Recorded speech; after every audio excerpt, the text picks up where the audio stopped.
My name is Mason. Good afternoon, good evening, and good night. And this is Dan. That's from The Truman Show. I am Daniel Blair, the host of the Blair on the Air podcast. Yay. Yay, how's it going? Mason, could you do the intro from our Blair on the Air TV show? This is super cool. Yeah.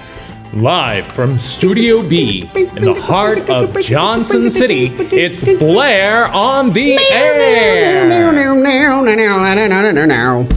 If you have not seen Blair on the Air, this is where COVID, blasted COVID, shut down our ability to do performances and recitals for the kids. So instead, we started filming them, got a little carried away with this Saturday Night Live kind of theme that we wrote and performed. You can hear Mason sing on it. Yeah. We had some bluegrass in there, and we hired a saxophone player. Yeah, it was pretty fun. So, Mason, this is something that was your brainchild. This is when we did our just finished up can I have four fingers here? Yeah. 14 Christmas recitals with our students. It was insane. And we did it right here in Studio B, our performance space.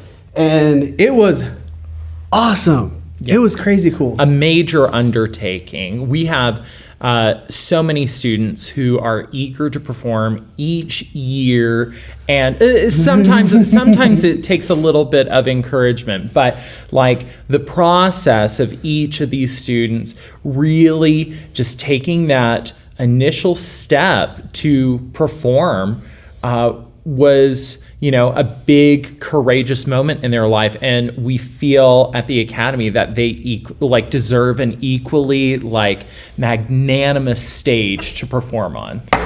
They do. Right.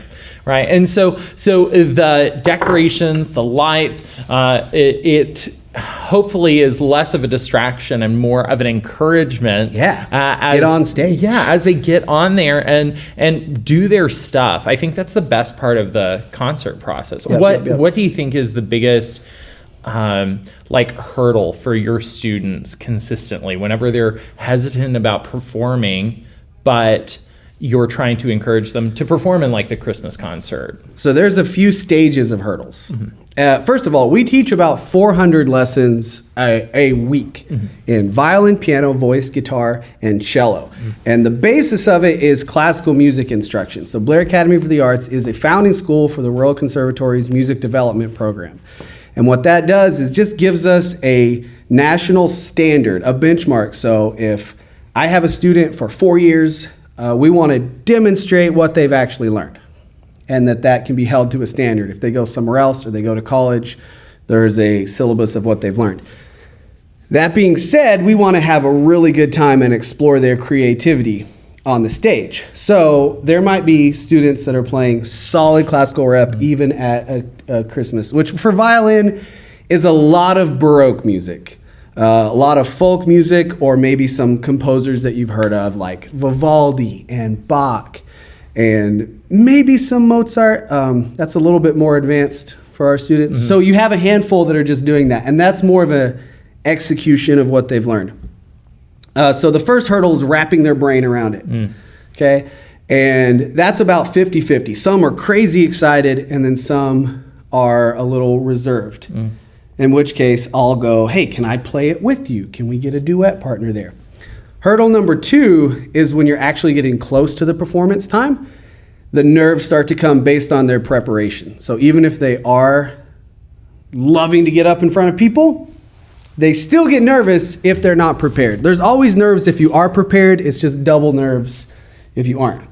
So how about you? What's your hurdle? I think one of the greatest hurdles is that this is their first time performing solo. A lot of my students have participated in either band or they've participated in choir, but they've never really done a solo performance, and they don't really know what a solo performance looks like. Do you like that first one to be Christmas? Is that a win for you? I think Christmas is a great neutral space for them because a lot of the music is familiar to them, and if it is something that they have sung before with family or with friends or in school, it can be either like a memory that they have, or it can be a space that they just feel at home.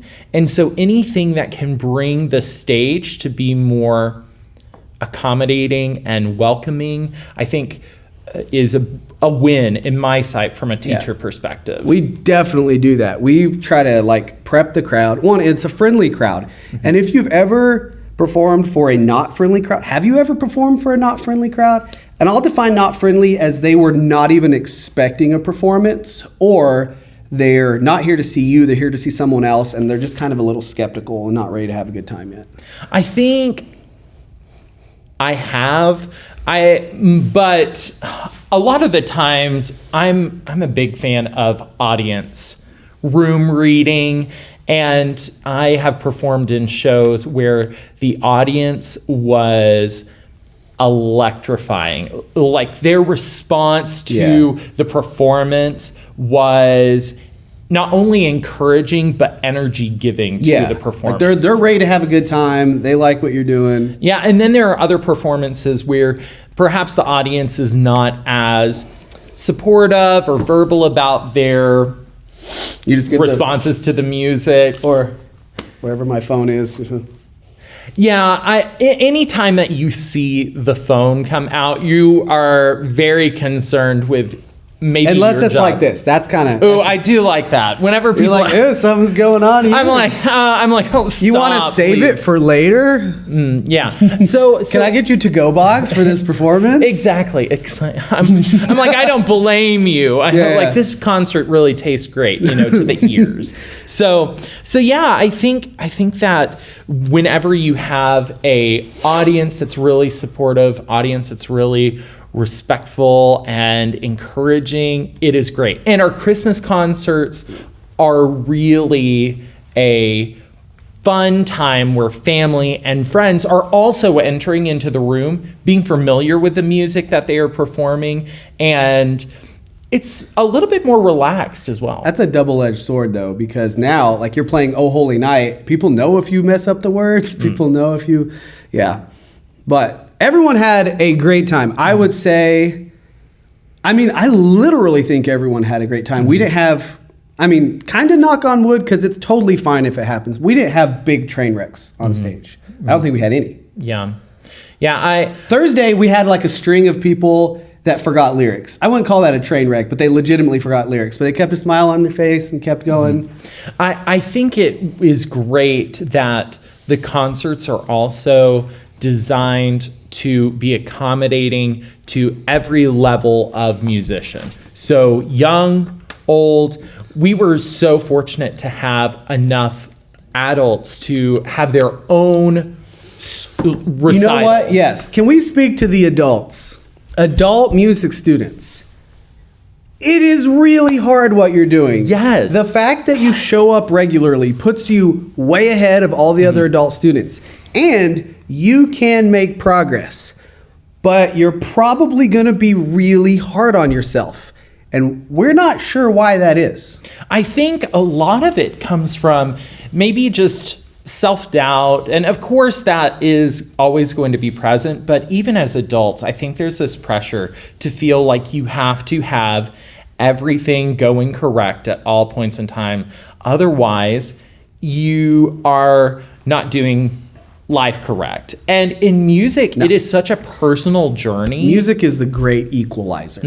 I teach a lot of voice students, and a lot of my adults are voice students, and some of them are entering in just after years of desiring to do it, but now they're in a stage in life where they have a little bit more time to come and commit time to it. But the voice is a muscle, and so the process of retraining your voice to sing out, and I imagine no one's going to go to the gym and expect to get those results really fast. And I imagine the exact same thing is true also in piano and violin and cello and guitar. It's just a retraining of how you use those muscles. When they come to me, their hands are a little bit more grip and release than kids are. So they have a lot more strength in their kind of mature bodies. Even the even more like more petite humans. You're used to getting stuff done. So like you're carrying groceries or what you're carrying babies, and your hands become more grip and release in effect. So these 3 fingers help you squeeze. Like if we shake hands, the squeezing comes from there. But the pinky and ring finger, these are the grippers. You can like hang on to something forever with those. Okay. But you pick up a violin, cello, guitar. Now you're having to do this very minute, independent control. You are not used to doing that. So just learning how to make your fingers listen, and that's prior to making beautiful music. But that just takes a while. And when you were a little kid and you started holding a pencil, it's the exact same thing. You're like, and then to learn how to paint, you had to relax. Yeah. So I think that's a really good example. And one of the thoughts that I had was, what are some fun practice techniques? So if you are picking up an instrument for the first time and maybe you haven't even studied that instrument yet, what are some fun practice techniques that you encourage maybe your early violin students, whether young or old? What do you think about going first so that I can think about that for a minute? Yeah, because okay. if you ask it, you have to know. And I do. I have thought about this. So I have a lot of students that just think voice is this autonomous instrument, and that you can either already sing or you can already not sing. And it's a muscle that we're developing. But one tool that I use regularly is a straw. Okay? Yeah. Now, I would definitely recommend that you find reusable straws or stuff like that. But even if you go to the straw store, you could go to a straw store, even if you go to a fast food restaurant and they've got a straw. Straws are useful for practicing vocal warm-ups. And so the sensation should be like a buzzing around your lips. And you'll hum and breathe through the straw. And so it's useful for many things. Gauging your breath support. It's useful for... This table's not level. Now it is. It's also useful. It's also useful for keeping the sound forward. But I would definitely recommend this with caution. Don't be doing vocal warm-ups with a straw in your car while you're driving. Okay, we don't want to do things that are dangerous because of course, but the goal is that you're bringing that, practicing that breath support, you're practicing that placement in your mouth. And I would even suggest, if you're working on a song, maybe you're singing something for Christmas, stuff like that, try to sing it through a straw. And if it feels, the straw will expose some maybe weaker areas in your voice. You'll hear that by some cracks and stuff like that. And just see, okay, what adjustments do I need to make here to make this more natural? I do have kind of a side question. I have an answer for what I would do with the violin, but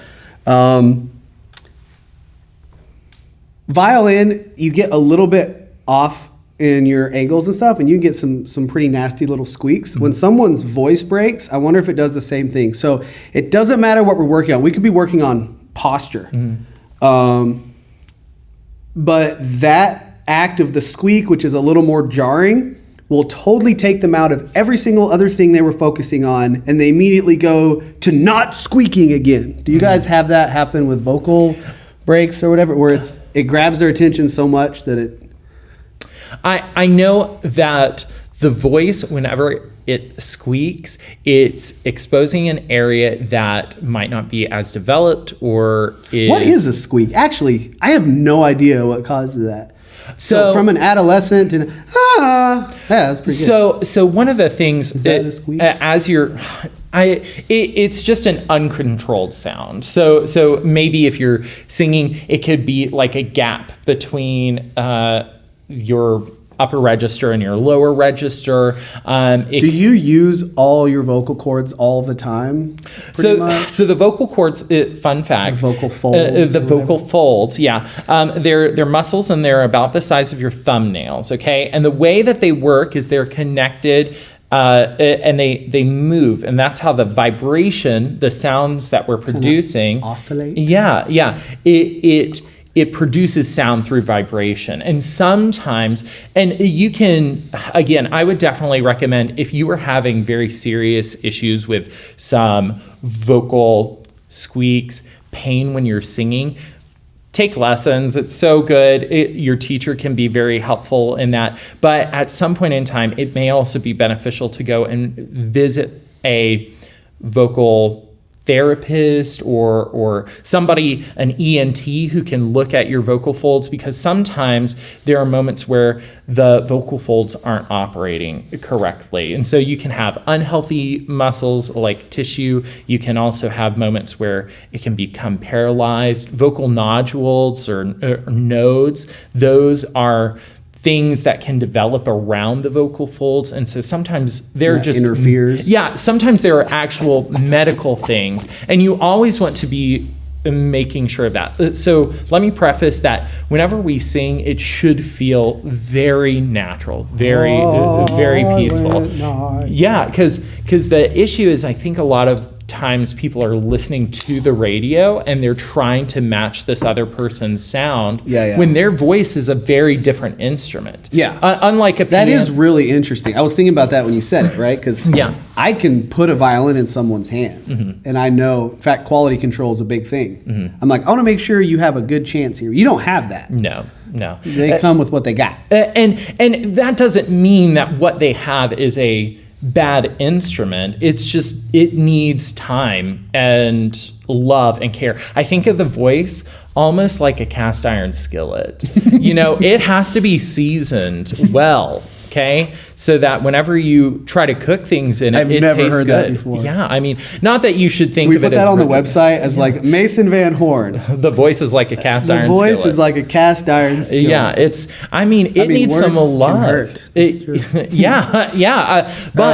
But yeah, I would just say, think of it that way. Like the investment that you're making in your voice is almost like going to the gym. And so you might not know how to use a bench press, whenever you go to the gym, but you hire a trainer to help you understand how to exercise those muscles. A voice teacher can also help you train to understand your voice, the vocal muscles that are used, and breathing. I've worked out 2 times this week. That's awesome. Also 2 times this month. They were the same 2 times. Oh, that's great. Wow. That's exciting. Super quick, the exercise I would do is to break down your hand motion into the simplest kind of use of gravity falling into place where your fingers should live on the violin. It's almost like shadow practice. Yeah, you do that. It's a little more rounded towards the ends, and you're not so much pushing. And you'd put it on your violin. Make sure you're in like a neutral position. So if you just hang your hand down, it's not going to be like this. It's not going to be like this. And your fingers are usually not going to be like this or like this. You want to just mirror that, bring that up here, and then gravity will just kind of curl your fingers.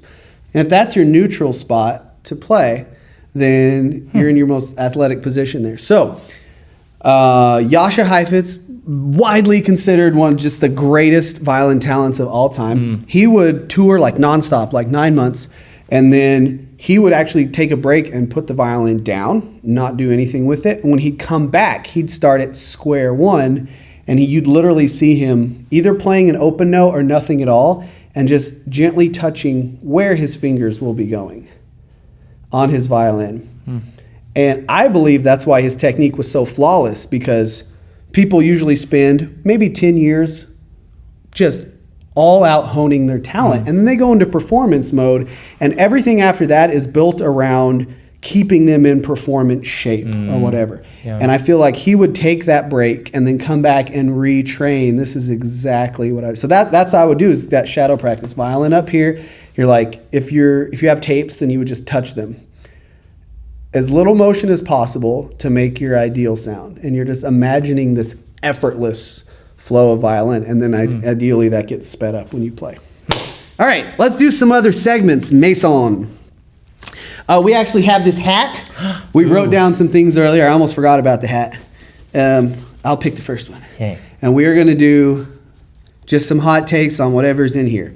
This says, Christmas jokes. okay, you wrote that one, but I'll go first, I suppose. I told you when we were setting it up. Oh. I forgot it. I can't remember. Ooh. Oh, yeah. Oh. Why did the wise men smell like smoke? Why? 'Cause they just come from afar.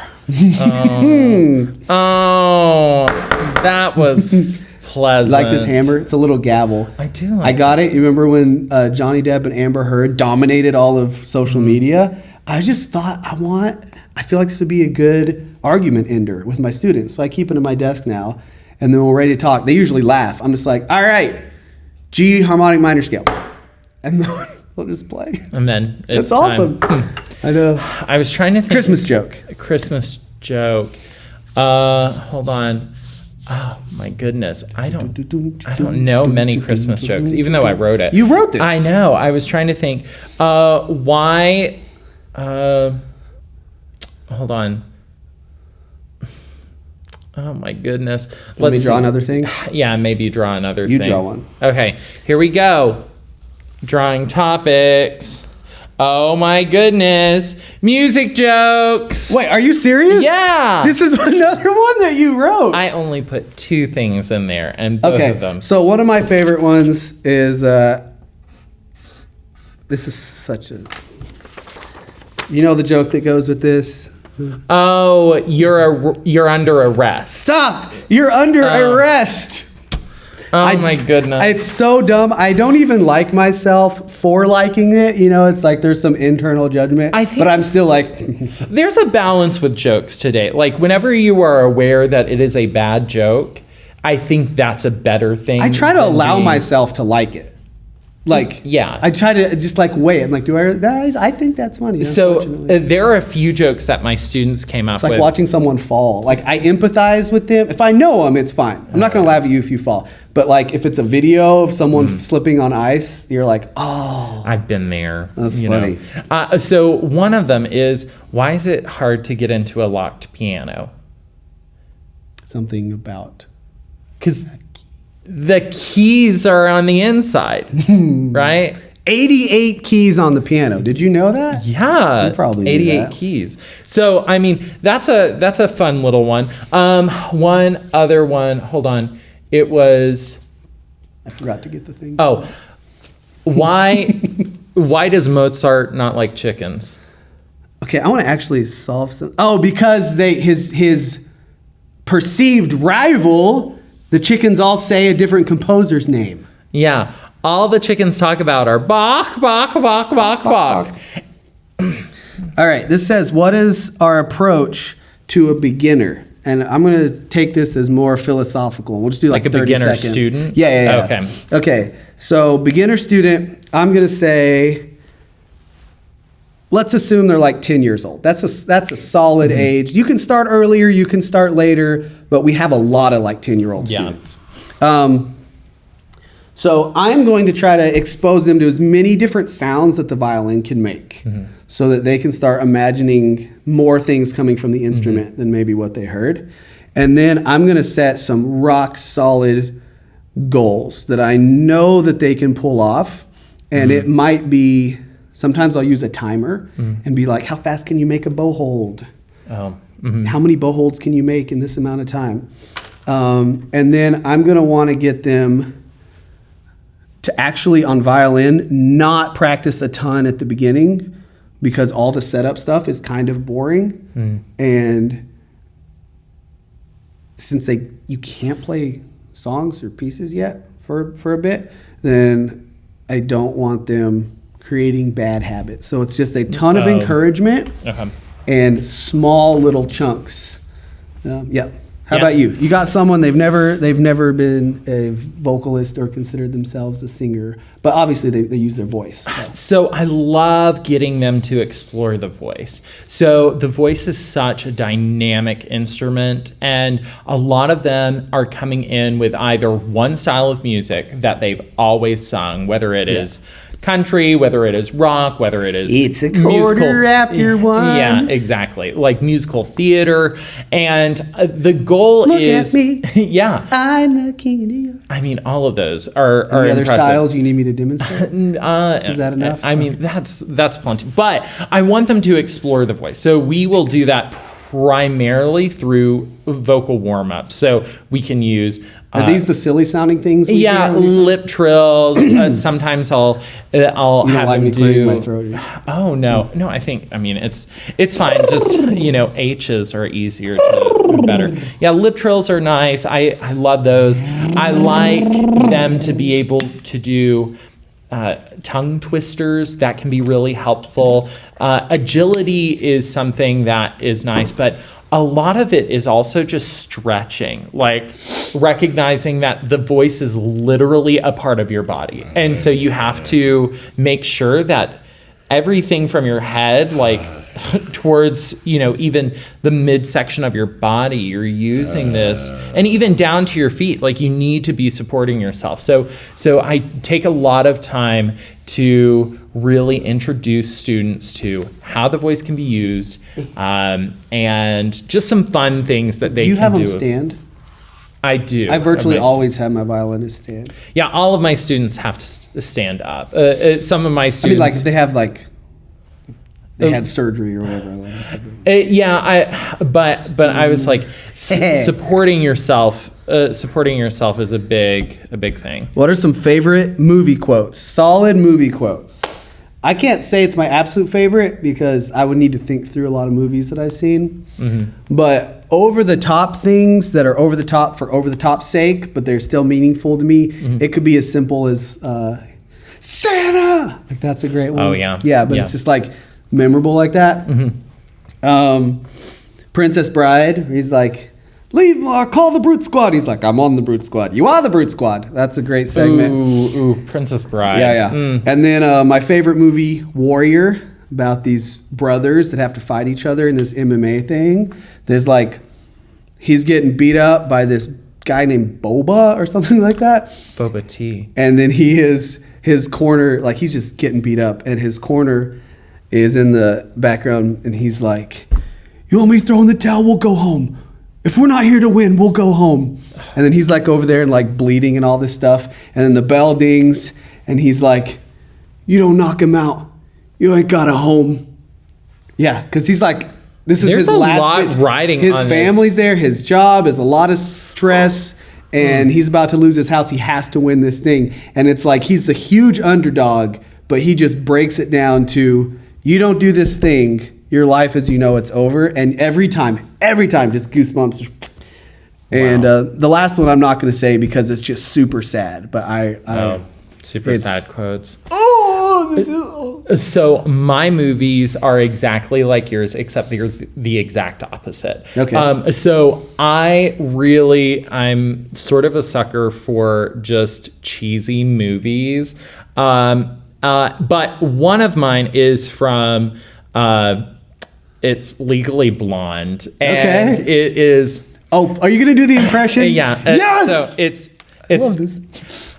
It's Jennifer Coolidge, by the way. Honestly, Jennifer Coolidge. Anytime she speaks, I'm just like, you know what, Jennifer? Why don't you just say every word, and then How cool it is, just to be so iconic, right? It's I was awesome. like, she's a big deal right now, and she won that award. I cannot remember which. Didn't Taylor Swift help her make this big return to the public's eye or something? Didn't she? Was it Taylor Swift or someone else? I can't remember. Someone loved her and started bringing her on tour, and she went on an interview and talked about how it's great. It's I haven't done movies in a bit, but all of a sudden my phone's ringing off the hook for appearances. Oh my goodness, she's been doing some really cool stuff. Anyways, the quote is, "Wow, you look like the 4th of July. You make me want a hot dog real bad." That's so good. By the way, bravo. Thank you. Yes. Again, the voice is magical. But I will laugh days in and days out on that. Somehow that is allowed to be funny by itself. You don't even need a ton of context. No, it's just a funny line. I don't even remember where it came from in the movie, but it was just Elle Woods was dressed sort of 4th of July looking ish. Did that line happen to make it into the musical or no? I don't think it did. The musical is also fun, but it is different. Like, because Jennifer Coolidge is so iconic. The person who was playing that character had to do something very drastic and very different. And in her performance of that, I thought she did marvelous. So definitely it's Legally a fun Blonde. one. What else? Give me a couple more. I also like what was it? The Home Alone movie. That's got a ton of it's got a quotes in it. ton of quotes. It quotes other movies in the movie. Yeah.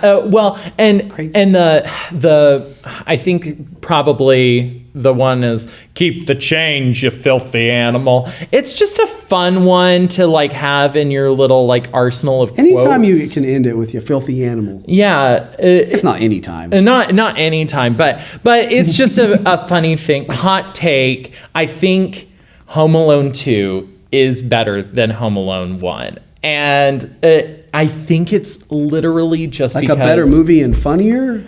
I think it's a better movie. It had such a great setup. It had a lot working for it. It had a great foundation, but then you also have the iconic locations of New York. It's the best Lord of the Rings movie. Do you Obviously, also think it's the second one? No, I think the third movie. Okay. So there are heavy. There are only a few movies that I think have better sequels as they progress. Yeah, there's not a lot. And Lord of the Rings, each movie gets better, which is great, in my opinion, because I think you just want to see those characters. Incredibles 2 was a wonderful sequel. I don't think it was better than 1, but they were so high. It's better than many other movies. Yeah. Incredibles 1 was also just iconic for what it was. And You were like, do you "Oh, remember epic." when they're on the island in Incredibles 1 and Dash figures out he can run on water? Just that utter Oh, yeah. blissful. You're like- he's like, and he's like, Yeah. I absolutely love that. I feel like we see kids kind of do that every once in a while, where they sing like they get their big voice or they play a piece that's like actually on its own merit. Huge musical win. Yeah. When your student, not because they're a student and studying, but solely on the merit of what they're playing, can create awesome music that is entertaining with no filter of, and remember, it's just a student. It's just like, hey, we're all still learning, but like you are an artist, like you're a musician. That's super cool. Yeah, I do have one other quote, and I think hear it is from Mean Girls, and it is 3 for Glenn Coco. You go, Glenn Coco. And if I got that wrong, I'm notoriously You're like bad close. at quoting things. I'm 95% of the way there. But anytime Glenn Coco is mentioned, I just immediately pause what I'm doing, and it's just fun. Okay, last one here. This is part of what we want to do is impact these students on a weekly basis. Yeah. Regardless, and it sounds like we want to deliver on our promise to help them in their musical studies, but that is really a team effort. If I'm the world's greatest teacher and you are a kid that, it could be so many things. You don't have a lot of support at home, you genuinely have some just crazy, either tragic or just life-altering situations happening. You can have long stretches where it's so hard to build on your practice sessions. And we're so fortunate. The parents and the students that we have coming to the academy are genuinely, I feel, really seeking to benefit their child, their student. They are, but it's here. hard to do stuff consistently in so many areas. But these are not only traits that our students are applying, but they're also able to apply these things in their schools and in their classes and in their communities, where they might be surrounded by some more students who might not have that support and that benefit. So I love that we're getting to talk about the character traits. And we're trying some different iterations. We're down to experiment with what gets students results and what helps us have a good time. But our thing is which don't do this because you're not getting your money's worth. If you study at Blair Academy and your kids never practice, I am delighted to see your kid every week, but so much of that potential of the hard work in the lessons, you buying an instrument, the money that you spend, it's like a big power up, exponentially better results if the kid does some amount of regular reinforcement at home. It's unbelievable what the difference is. Okay, but if they cannot practice for an extended period of time, I still want every single interaction to be just wildly positive, which you are the master at. So this is pretty cool. You're excited to see the kid. They come in. How often do you get one-on-one? I feel like this is my soapbox. I'm on this a lot, aren't I? One-on-one interaction with an adult. I mean, like literally how many? I think I fully support team sports. I think you can learn a lot. Still not a lot of one-on-one interaction with an adult usually. So they come in, hey Mason, it's great to see you. Let's go chat. You go in the room, how you feeling today? I'm really excited to see you. Yeah. Those little things can be extremely positive. And we started doing these character traits, which is supposed to take 1 or 2 minutes. Oftentimes it takes me a little bit longer. And we'll say, respect, integrity, persistence, honesty. And then we'll define it. And then we will have a quick little lesson. And then the students will do a power pose. They will stand and take the appearance of someone who is confident. And then we'll have some sort of affirmation, like how I do anything is how I do everything. So we've done that for a year now. We're just coming up on a year. What has been your favorite character trait to present to the students? I think we did one on humility. Yeah. And I think humility is a major part of the music journey process specifically, but also a life journey process, recognizing that... Look up humility. I want to see our exact definition. It's actually hard to get a definition for kids sometimes. Yeah. There's a lot of layers in there. And a lot of the concepts are really interesting to discuss at every level of life, so elementary, middle, high school, adult, in my mind. But as we were looking at humility, did you want to read that? This is a good one. It just starts with true humility is not thinking less of yourself. It's thinking of yourself less. And then our first phrase was, it's nice to be important, but it's more important to be nice. So and a lot of that process is just empowering students to recognize that even in your own musical journey, there is definitely a time where we get to be very confident about what we're doing and what we're performing. And I think that should propel us to be more focused in our practice time. I think that would encourage us to look and realize, I don't have all of these skills yet. Let's hit some practice tips. Yeah. You could wrap that up. That made me think that. But like the idea of that I still have things to learn, others around me are still learning, and whenever I'm not so concerned about what other people are doing or how they view me, then you are somewhat freer to be able to perform, you're freer to be goofy. And I think that's what music is really about. Like, you can enjoy the music for the music's sake. And so yeah, I think humility was a fun one to work through and just encourage our students. And fortunately, all of my students are very pretty humble. They rank themselves at the end. Do you remember in Guardians of the Galaxy, I think 2, where Drax is like, I too am extraordinarily humble. I will say, kids tend to rate themselves very highly or on a lot of these things. It's like, we did industriousness, which is hard work. I guess I'll just say that one was my favorite. I really like people who are resourceful and ready to roll up their sleeves and for work's sake. Like, I'm going to give my best. That's awesome. Yeah. But they would like, my hardest working students would be like, oh, on a scale from 1 to 10, I'm a little lazy. Maybe 6, maybe 5.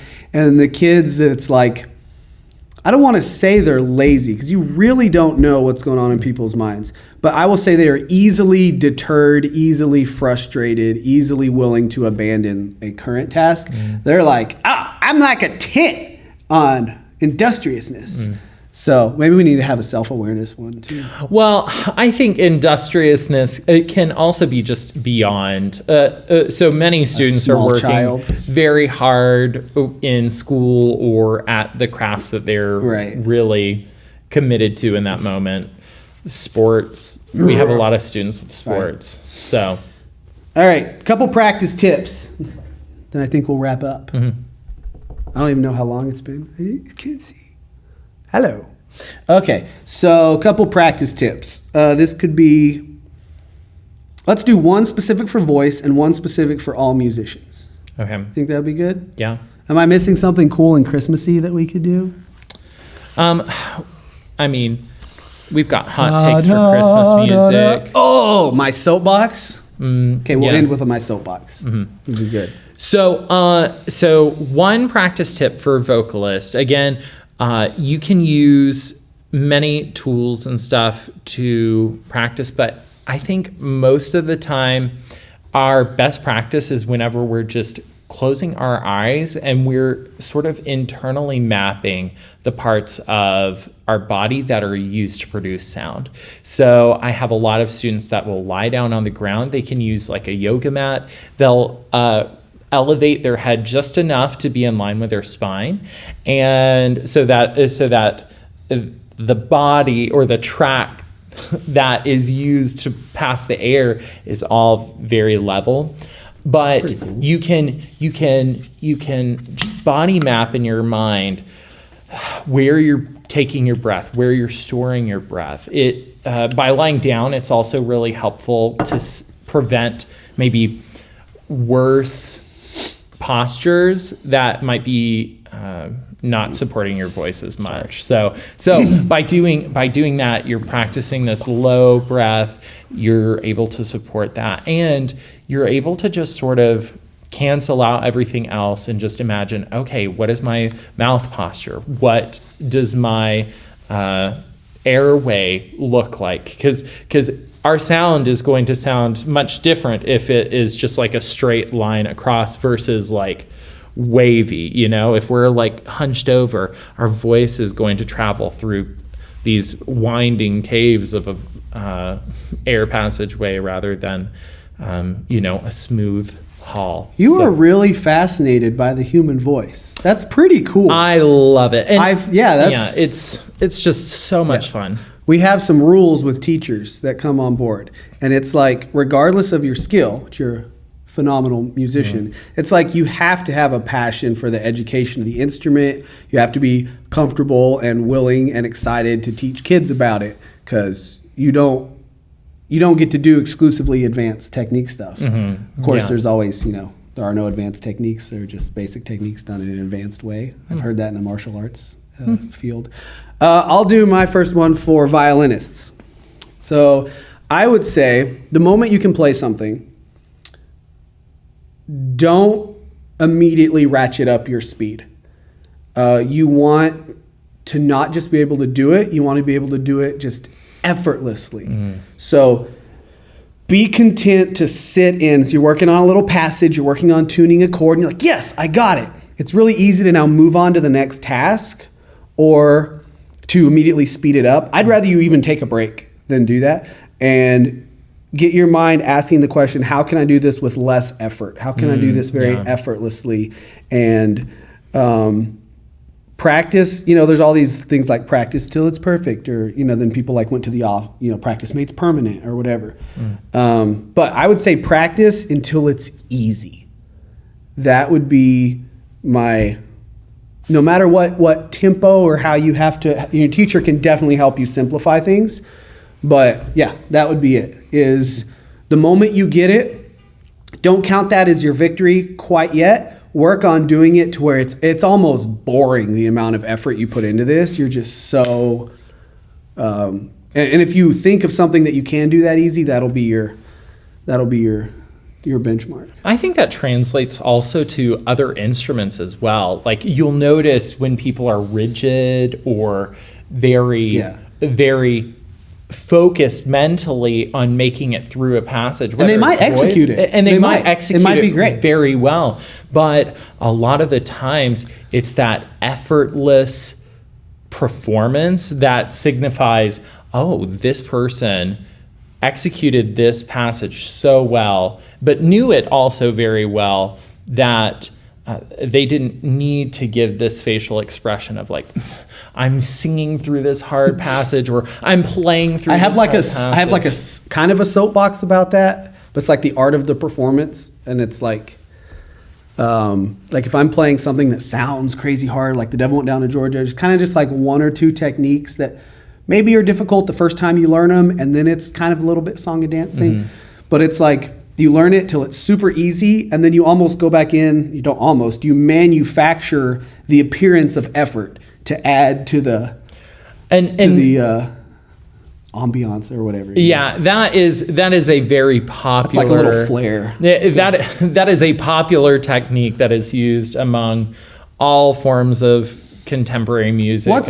So you're a tenor. Let's imagine like a Josh Groban-y character who's very popular, sold a ton of records, right? Isn't he really like a baritone? It's tough to say, but he's not going in the beautiful classical or operatic tenors category. The range is quite a bit lower than. But he will sing a note that might, if you're studying at a university level, no one's gonna be like, oh, you hit that note. First of all, hit that note is it's another sidebar, but yeah. But he will do it as if it is some big high note, and then they'll have the sweeping camera or whatever, and it'll be like, and it might be an E or an F or something, but part of that showmanship sells it. And that's not to say that all bassists should be able to sing a high C.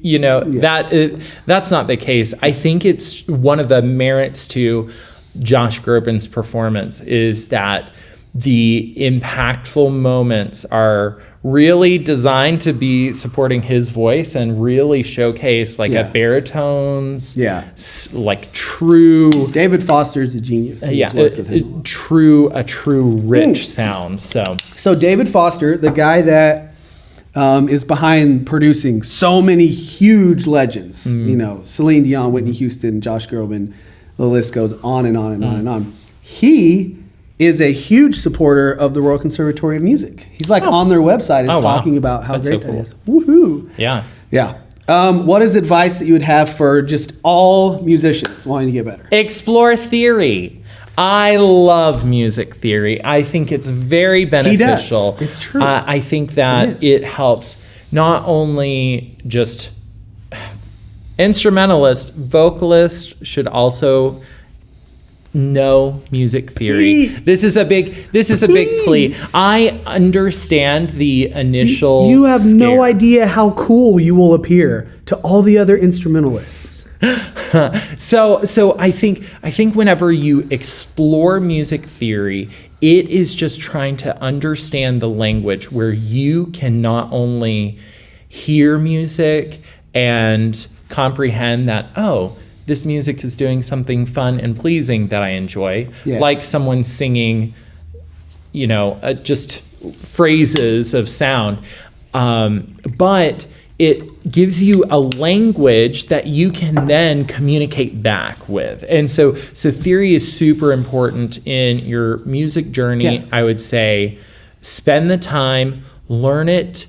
It enhances all of your goals in music. If anything, just take the time to commit to memory what notes are on the music staff. And then you can pick up music and even just play slowly through the melody. That is a major point that I would just affirm. I have, as a violinist, an extraordinary amount, I would say up until I was maybe 16 or 17, my mom just worked so hard to get me performance opportunities. So between master classes and performing, I had an extraordinary amount of performance experience, and theory was the hardest thing to find. And then kind of going the business route, I have not added to that theory. And so having people like Mason around and other teachers, I will knock on the door all the time, even for my students.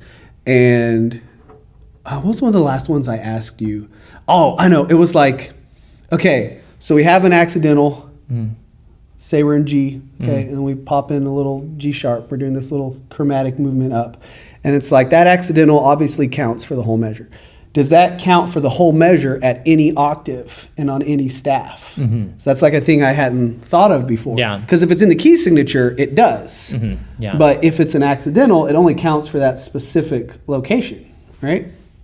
No, I mean, if you played an F sharp until they give another, They write it. Okay, so they write it both times.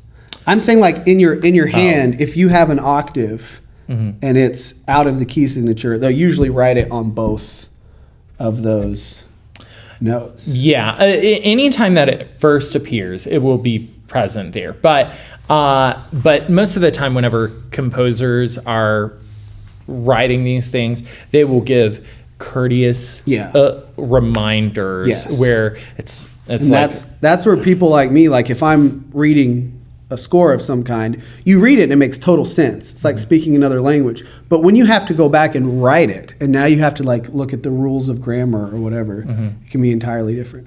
Okay, the advice I would have for all musicians is that you are different from other musicians. So glean, and then you have to learn how to self-hack yourself, if that makes sense. So things that you care about are different than things Hilary Hahn cares about or things Mason Van Horn cares about, and that's going to influence your practice. So take some guidance when you practice, but understand where your end goal might be. Yeah. And for something you are just really passionate about, and I don't think that's like voice. I think voice is so broad, you can find something in there, but figure out how to motivate and reward and challenge yourself, and know that that might not be the same for everybody else. So you gotta kind of hack your own psyche to know this is worth paying this price for, because why? And why is that specific to me? For me, I want to know what I'm capable of, because artists that are up here, and I don't think any amount. I don't know how I could ever have become that. Just like the people in the world that are like the Michael Phelps, type thing. Okay, and I know I'm here. So where can I go? I don't know. That's like that's the mystery. So. Well, and I think also just feeling excited about where you are, like your goal might not always be to make it to high performance. No, I mean, it might be kind of the opposite. It might just be, I want to increase the skill for my own personal use. Like even if you are having this piano in your house and you want to be able to play just because you enjoy the prospect of playing, that is also a worthy goal to pursue. Yeah. Just as much as a person who is trying to make it big within music. Most of mine are not in terms of like, I want to win a Grammy. It's like when I was little, I watched this movie and Heifetz played Mendelssohn's Violin Concerto, the third movement, and I remember being so awestruck. I'm like, could I ever play that? I don't think I could ever play that. Well, like now I can play that. And so that was the motivation of going, can I do that? That's super cool. I don't care if I play that for anybody. It was just the experience of doing something that inspired me as a child. Yeah, it's pretty awesome. Awesome, dude. What are we ending with? Hot takes on Christmas music. Favorites, least favorites. Favorites, least favorites. Oh, I have a least favorite. Oh, I just want to break the pencil in half. Okay. Is this one of the nice pencils? Yeah. What does it say? Dixon Ticonderoga. Nice. Okay. I'll just kind of hand out some good Christmas songs. Most Christmas songs are pretty cool at the beginning of the season, so that's not bad. I do like things with lots of little high eighth notes and jingle bells in them, like ching, ching, ching, ching, ching, ching, ching. Pretty much anything with like this 1-6-2-5 progression. I really can't say, baby, it's cold. Or like Just hear those sleigh bells ringing. Ding, ding, ding. Oh, yeah. I think that's my go-to. And then a lot of the other ones are based around specific performers. Yeah, specific performers are a big thing for me. And the last one might be just really cool chord progressions that seem to only hit mainstream during Christmas. It's like Christmas time is here. Oh, yeah. There is the Christmas song, Chestnuts Roasting on an Open Fire. Classic FM, I think, just did a thing on like why the Christmas song is just like a theory masterpiece. Oh, yeah. Oh, there's some really cool, fun theory intervals. The Christmas song is a major interval song. So there are several, I guess, parodies of the Christmas song where you're singing intervals. I like that Christmas music is like its own style. What is some of your thumbs up? I actually like a lot of the sacred stuff too. I think if that's in your world where popular music and music that you'd hear at church or sing in a nursing home or sing with your kids, that's probably what I like. That's probably the only or one of the few styles of music that is so widely hitting people's memories. Yeah, I think I love, specifically, I really enjoy Ella Fitzgerald's Christmas album. I bought this record at a thrift store. Oh my goodness. It is so much fun to listen to. But I think I also enjoy music that makes me laugh or makes me want to dance or makes me want to sing. And like Godzilla Jingle Bells? Yeah, fun things. I enjoy humor. And so I had a student, who did not really enjoy some of the conventional Christmas songs, and he was really passionate about Godzilla. Wow. And so I was like, okay, well, let's just, write a parody of Jingle Bells and put it. You are the Godzilla. Parody king. I was heavily inspired by Weird Al is the parody king. Yes, I was heavily inspired. You're the parody prince. The PP. Oh, that means pianissimo. Very quiet. Very quiet. I'm not very quiet. But I do enjoy like Weird Al-esque things. There's another guy named Victor Borga who took classical music and made it really just fun and attainable to people, and I think brought in humor into classical music, which humor existed prior to that, but he invented it. He really made it fun. He invented it. But yeah, so I enjoy that. I also enjoy, I guess, memories. I'm a big fan of live music versus just audio recording. I think music is experienced differently whenever you are with a group of people who are making music. Hopefully differently for the better.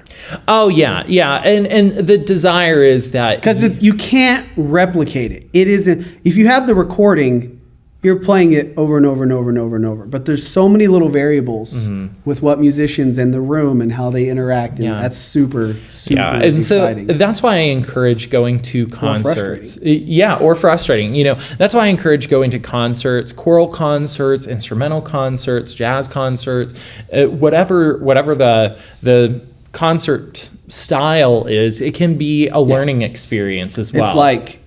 Eat more foods, then you know what you like. It's tough to know what you like if you never eat more foods. Yeah. And that's the exact same thing. My son does that all the time. It's like, hey, try this. I don't like that. You've literally never had it before. It just looks like something I wouldn't like. Or I've heard somebody else say that I don't like it. It's like, and then, I don't like jazz because it's just elevator music.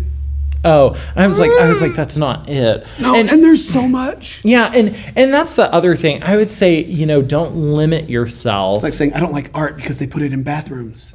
Yeah. Like, no, there's so much art. Yeah, there's so many outlets. And I would say, there are a lot of cool people today that are bringing in elements of other styles of music. They sneak it in there. That's why I like Stevie Wonder so much, because his chord composition is not So Adam Neely, the YouTube guy, he talks about the different levels of jazz, and Stevie Wonder hangs out at like level 2 or something, but he still put that into popular music in a way that I really thought was super groovy, and Yeah, so bonus points. Use the word groovy. Yeah. Bing. What is this?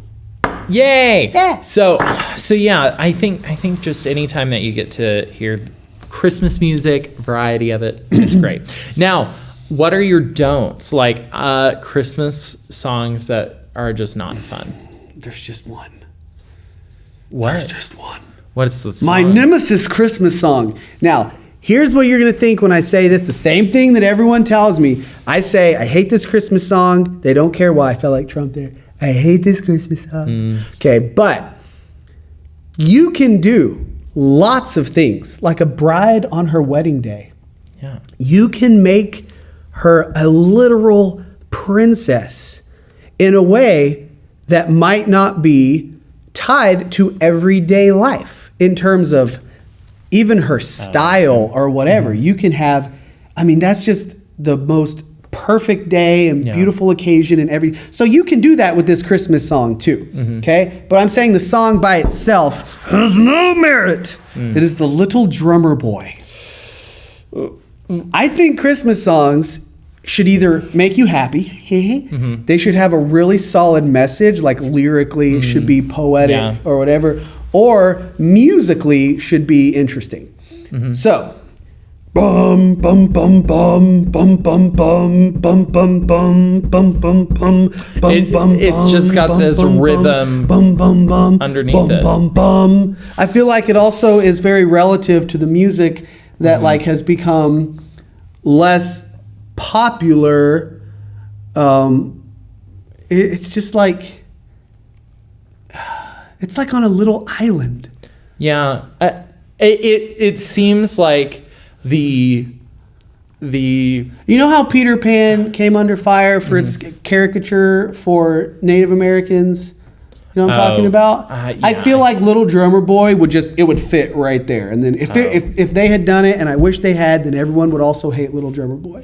I think that's just one thing. Little Drummer Boy is a little ho hum, and it's not. And if you look at it from the lyrics, pa rum pum pum pum, rum pum pum pum, rum pum pum pum, me and my drum.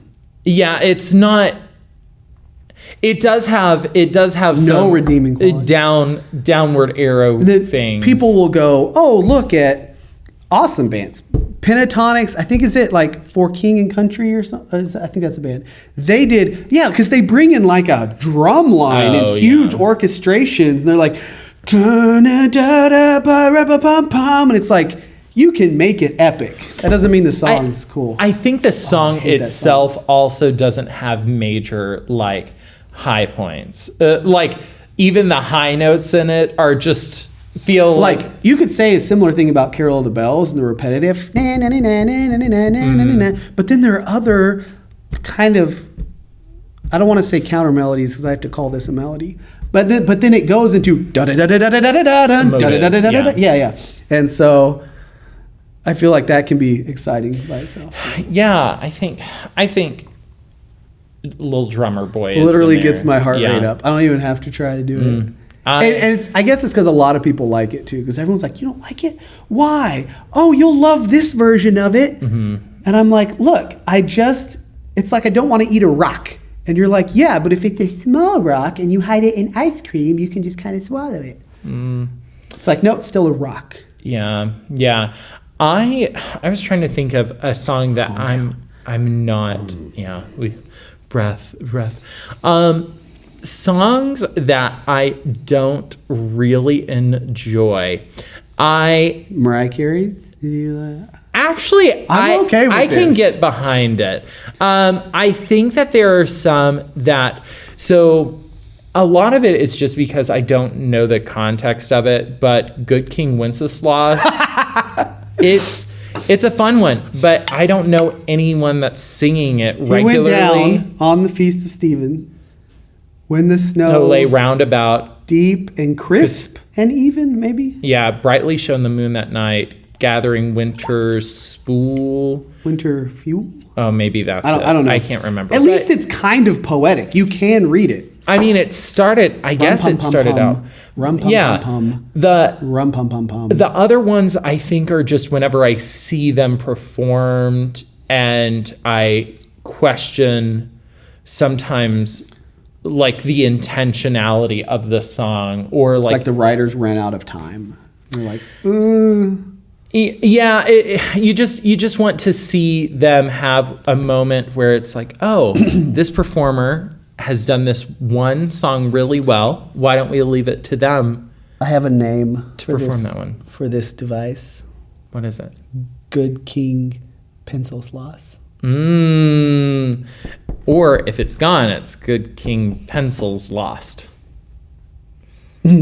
So, but yeah. So I think anytime that you've got, there are just some songs that I'm out there and I'm loving it, and then there are some times where I see or hear the song and I'm just like, okay, let's just change. I do like Have Yourself a Merry Little Christmas, but it's all kind of around just a little bit more wide chord palette and nothing that's going to impress anyone so much, but just a little bit of a change up.